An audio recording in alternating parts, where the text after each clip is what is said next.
गांव पर अधिकतर रहते हैं। यहाँ यही लोग बेटा पुत्र दोनों रहते थे यहाँ पर। कभी काल हम आते जाते थे, देखभाल करते थे। सही बढ़िया चल रहा था। 2 दिन 3 दिन पहले भी आए थे। दोनों परिवार अच्छा से बातचीत अपना रह रहा था। किसी प्रकार की दिक्कत नहीं होने दिया ये लोग। लेकिन फिर भी आपस में ऐसे कैसे बाता विचार में ये लोग बीच बीच में कभी कभी उलझन कर दिया। शांत भी कराया, समझाया, लेकिन अभी तो क्या कैसे कर दिया। 2 दिन 3 पहले तक भी बढ़िया अभी चल रहा था।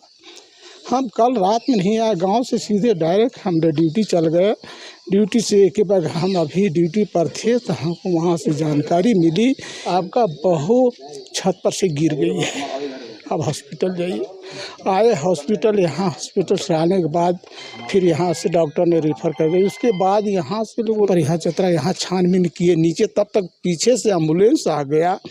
एम्बुलेंस हम ऊपर लास्ट छत पर नहीं चढ़ पाए, इतने में तब तक अकेले ही थे, तब तक एम्बुलेंस पहुंच गई। एम्बुलेंस जल्दी जल्दी करने लगा। उसके बाद चाबी वहीं से सब, फिर उसके बाद फिर हम चले गए हजारीबाग लेके। उसके बाद से अभी इसके विषय में फिर कभी कितने फ़ोन लगा, नहीं लगा।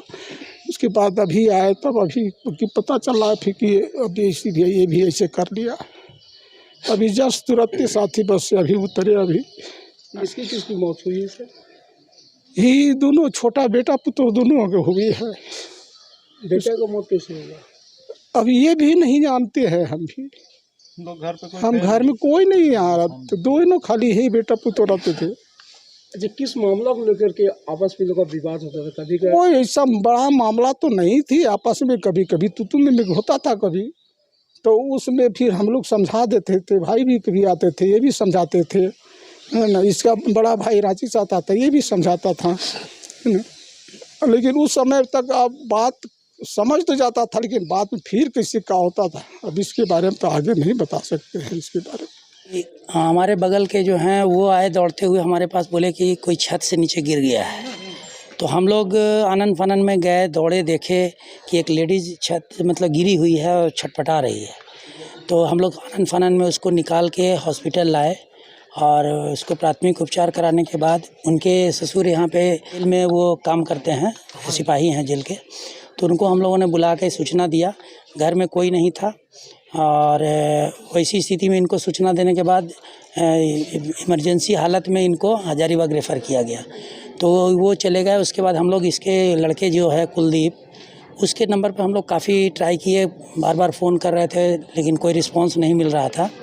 कुछ देर के बाद उन्हीं के घर परिजन और भी लोग आए। उनके घर में पूरा लोग घूम घाम के जब तलाशी लेने लगा कि आखिर वो लड़का है कहाँ, तो सबसे छत के ऊपर में जब जाने के बाद देखा गया कि वो लड़का भी मृत पाया गया, मतलब मर। तो पता चला कि नहीं, लड़का की भी मौत हो चुकी है। और हमको जो अनुमान लग रहा है कि लड़के की मौत को देखने के बाद उसकी पत्नी अपना होश खो दी और वो वहाँ से छत से कूद गई या गिर गई, जो भी हो, और उसकी भी मौत हो गई, जो ऐसा प्रतीत होता है। देखिए, हम लोग अनुमान ही लगा सकते हैं, तो अब जांच का विषय है। लेकिन जो पहला जो दिखाई दे रहा है उसमें है कि चेहरा काला पड़ा हुआ है और मुंह के पास भी थोड़ा सा कुछ पाउडर टाइप का दिख रहा है। तो हम लोग अनुमान लगा रहे हैं कि कहीं न कहीं कोई पॉइजन का सेवन किए हैं, जिसके चलते उनकी मौत हुई है।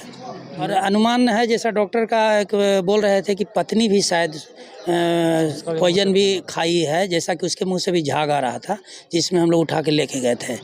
तो शायद में भी वो तो जांच का विषय है, शायद उसने भी विषपान किया होगा, पति के साथ वो भी खाई होगी।